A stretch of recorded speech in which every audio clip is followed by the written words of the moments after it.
Pemirsa, Wakil Ketua DPR Agus Hermanto mengakui saat ini sejumlah fraksi sedang menyusun pengajuan hak interpelasi. Namun fraksi Demokrat belum menggalang suara untuk pengajuan hak interpelasi tersebut.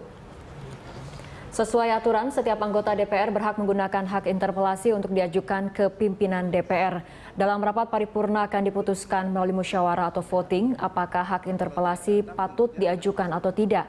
Kenaikan harga BBM menjadi salah satu isu utama yang akan dimintai keterangan oleh DPR kepada pemerintah.